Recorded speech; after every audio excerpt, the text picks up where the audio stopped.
नमस्कार दोस्तों, आज हम भारतीय संविधान के महत्वपूर्ण टॉपिक संसद या व्यवस्थापिका का अध्ययन करेंगे। भारतीय संविधान के अनुच्छेद 79 भाग 5 के अंतर्गत जो है संसद का गठन किया गया है। संसद के 3 अंग हैं, ध्यान देना है, लोकसभा, राज्यसभा और राष्ट्रपति। राष्ट्रपति लिखा नहीं है। संसद 3 अंगों से लोकसभा, राज्यसभा और राष्ट्रपति से मिलकर बनी होती है। और संसद के 2 सदन हैं। सदन और अंगों में अंतर है। संसद के 2 सदन हैं, लोकसभा और राज्यसभा। लोकसभा संसद का निम्न सदन है, 1 नंबर का प्रश्न आएगा। लोकसभा संसद का निम्न सदन है जिसे जनप्रतिनिधि सदन भी कहा जाता है, यह भी महत्वपूर्ण है। भारतीय संविधान के अनुच्छेद 81 के अंतर्गत जो है लोकसभा का गठन किया गया है। लोकसभा की जो वर्तमान कुल सदस्य संख्या है 545 है और लोकसभा की जो अधिकतम सदस्य संख्या हो सकती है भारतीय संविधान में जिसका उल्लेख है उसके अनुसार 552 जो है अधिकतम सदस्य संख्या हो सकती है। कोई व्यक्ति लोकसभा का सदस्य बनने के लिए क्या क्या योग्यताएं होती हैं? वह भारत का नागरिक होना चाहिए। उसकी आयु, ये ध्यान रखना, लोकसभा और राज्यसभा में अंतर आएगा। यदि कोई व्यक्ति लोकसभा का सदस्य बनना चाहता है तो उसकी आयु 25 वर्ष की आयु पूर्ण कर चुका हो, वह किसी सरकारी लाभ के पद पर न हो, वह पागल या दिवालिया न हो। लोकसभा में राज्यों के प्रतिनिधित्व की स्थिति है। सबसे अधिक सदस्य संख्या उत्तर प्रदेश से आती है। उत्तर प्रदेश से लोकसभा हेतु 80 सदस्य जो है चुने जाते हैं। दिल्ली जो केंद्र शासित प्रदेश है वहाँ से लोकसभा हेतु 7 सदस्यों का चुनाव होता है। अनुसूचित जाति के लिए लोकसभा में आरक्षित स्थान 84 हैं। अनुसूचित जनजातियों के लिए आरक्षित स्थान 47 हैं। और राष्ट्रपति ये भी महत्वपूर्ण प्रश्न है। राष्ट्रपति लोकसभा हेतु 2 आंग्ल भारतीय सदस्यों को मनोनीत करते हैं। कई बार ये आंग्ल भारतीय शब्द क्या है? एंग्लो इंडियन जिसे भी हम कहते हैं। ये एंग्लो इंडियन ऐसे यूरोपीय लोग थे जिन्होंने जो है भारत में रहते हुए भारतीय महिलाओं से विवाह किया और उनसे उत्पन्न जो संतानें थी वह एंग्लो इंडियन कहलाए, अर्थात पुरुष यूरोपीय और भारतीय महिला, उनसे उत्पन्न जो संतानें थी ऐसे लोगों को एंग्लो इंडियन कहा जाता है। राष्ट्रपति द्वारा लोकसभा हेतु 2 एंग्लो इंडियन आंग्ल भारतीय सदस्यों का चुनाव किया जाता है। लोकसभा की जो सदस्य संख्या है, लोकसभा की अधिकतम सदस्य संख्या 552 हो सकती है। वर्तमान में 545 सदस्य संख्या है जिसमें से 343 राज्यों से 343 चुन करके आते हैं और 2 मनोनीत होते हैं। 530 सदस्य राज्यों से चुन करके आते हैं और 13 सदस्य जो है केंद्र शासित प्रदेशों से चुन करके आते हैं। तो 1 नंबर का प्रश्न आपका ये बनेगा, अधिकतम सदस्य संख्या, एक वर्तमान सदस्य संख्या, एंग्लो इंडियन कितने हैं ये सदस्य संख्या, और राज्यों का प्रतिनिधित्व कितना है। तो ये 4-5 प्रकार के प्रश्न हैं। उसके बाद राज्यसभा का हम अध्ययन करेंगे। राज्यसभा जिसे संसद का उच्च सदन कहा जाता है, भारतीय संविधान के अनुच्छेद 80 के अंतर्गत राज्यसभा का गठन किया गया है।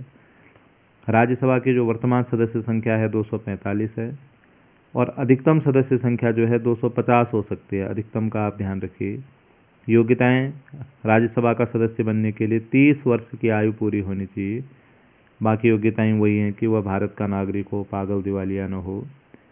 तो ये आयु का ध्यान रखना है। राज्यसभा हेतु 30, राज्यसभा हेतु और लोकसभा हेतु 25 वर्ष। राज्यों का प्रतिनिधित्व सबसे अधिक उत्तर प्रदेश से आते हैं, 30 सदस्य चुन के जाते हैं। राज्यसभा हेतु राष्ट्रपति द्वारा 12 सदस्यों को मनोनीत किया जाता है जो शिक्षा, साहित्य, खेल, सामाजिक सेवा इस क्षेत्र में महत्वपूर्ण भूमिका का कार्य करते हैं। ऐसे 12 लोगों को राष्ट्रपति द्वारा मनोनीत किए जाते हैं।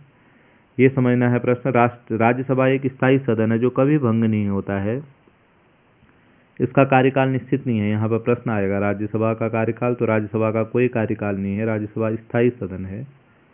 और राज्यसभा के जो सदस्यों का कार्यकाल होता है 6 वर्ष का होता है। लोकसभा के सदस्यों का कार्यकाल 5 वर्ष, राज्यसभा के सदस्यों का कार्यकाल 6 वर्ष का होता है। 1 नंबर का प्रश्न ये भी बनेगा। इसमें से 1/3 सदस्य जो होते हैं प्रत्येक 2 वर्ष के बाद यह अवकाश प्राप्त करते रहते हैं। तो 4-5 चीज़ें हैं। राज्यसभा स्थायी सदन है, कभी भंग नहीं होता है, कार्यकाल निश्चित नहीं है।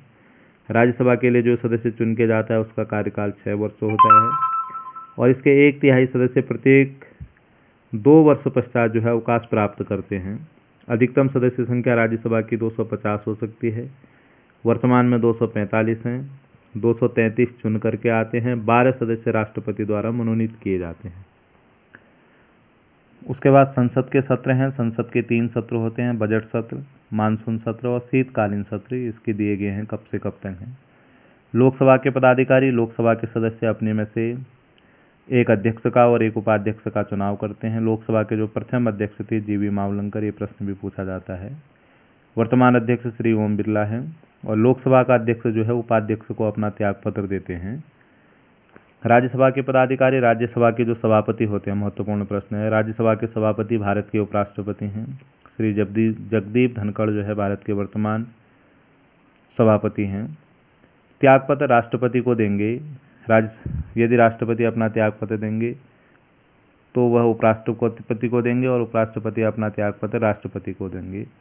संसद पर आधारित कुछ महत्वपूर्ण प्रश्न हैं। संसद की संरचना होती है लोकसभा, राज्यसभा और राष्ट्रपति से मिलकर। भारतीय संसद की संयुक्त बैठक होती है, ये महत्वपूर्ण प्रश्न है।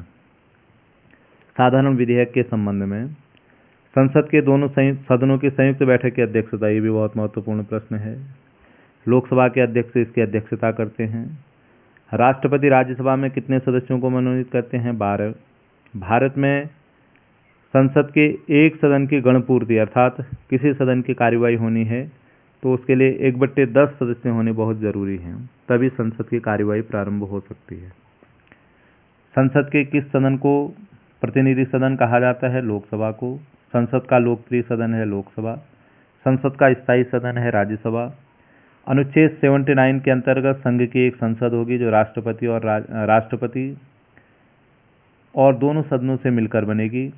संसद के 2 क्रमिक अधिवेशनों के बीच में समय का अंतराल 6 महीने का रहता है, ये भी महत्वपूर्ण प्रश्न है। किस विधेयक का भारतीय संसद के दोनों सदनों द्वारा अलग अलग विशेष बहुमत से पारित होना आवश्यक है? ये भी अच्छा प्रश्न है। संविधान में संशोधन अगर करना है तो संविधान संशोधन विधेयक के लिए अलग अलग सदन के विशेष बहुमत से उसे पारित होना आवश्यक है। 87वें संविधान संशोधन 2003 द्वारा निर्वाचन क्षेत्रों के परिसीमन का आकार जनगणना को निश्चित किया गया, तो 2001 की जो जनगणना है उसको आधार माना गया है। किस लोकसभा चुनाव में सर्वप्रथम सभी चुनाव क्षेत्रों में इलेक्ट्रॉनिक वोटिंग मशीन द्वारा मतदान कराया गया? तो 14वीं लोकसभा है। राष्ट्रपति संविधान के किस अनुच्छेद के अंतर्गत लोकसभा को भंग करते हैं? तो 85 है। राज्य सूची के किसी विषय पर संसद कितनी अवधि के लिए कानून बना सकता है? 1 वर्ष के लिए। संघीय मंत्रिपरिषद उत्तरदायी होती है लोकसभा के प्रति, अच्छा प्रश्न है ये भी। लोकसभा में मान्यता प्राप्त विरोधी दल के जो नेता होते हैं, जिसे विपक्षी दल का नेता कहा जाता है, उसे कैबिनेट मंत्री के समान दर्जा प्राप्त होता है। संसद के किसी सदस्य की सदस्यता कितने दिन तक इम्पोर्टेंट प्रश्न है, लगातार अनुपस्थित होने पर समाप्त हो जाती है 60 दिन तक। राज्यसभा के सदस्यों की अधिकतम संख्या कितनी हो सकती है? तो 250। नए राज्यों के गठन, उनकी सीमा में परिवर्तन का अधिकार संसद को है। लोकसभा में सर्वाधिक प्रतिनिधित्व वाले राज्यों का क्रम है उत्तर प्रदेश, महाराष्ट्र, पश्चिम बंगाल। भारतीय संसद के कितने अंग हैं? 3 अंग हैं, लोकसभा, राज्यसभा और राष्ट्रपति। ये महत्वपूर्ण प्रश्न है। संसद के दोनों सदनों का संयुक्त सत्र कौन बुला सकता है? अनुच्छेद 108 के अंतर्गत राष्ट्रपति संसद के संयुक्त सत्र को बुलाते हैं, लेकिन उसकी अध्यक्षता लोकसभा का अध्यक्ष करता है। किस सदन को हाउस ऑफ पीपुल्स कहा जाता है? जनप्रतिनिधि सदन, तो लोकसभा है। वर्तमान लोकसभा में कितने सदस्य केंद्र शासित प्रदेशों से चुन के आते हैं? 13। पहले प्रधानमंत्री कौन थे जो संसद में विश्वास मत हासिल नहीं कर पाए थे? विश्वनाथ प्रताप सिंह। संसद में 12 बजे से पहले सुबह का समय जो होता है वो प्रश्नकाल कहलाता है। और संसद के किस सदन को स्थायी सदन कहा जाता है? राज्यसभा। कोई विधेयक धन विधेयक है या नहीं, इसका निर्णय जो है लोकसभा अध्यक्ष द्वारा करता है। ये संसद से संबंधित बहुत महत्वपूर्ण प्रश्न हैं जिनकी तैयारी हम करके परीक्षा में सफलता प्राप्त कर सकते हैं। धन्यवाद।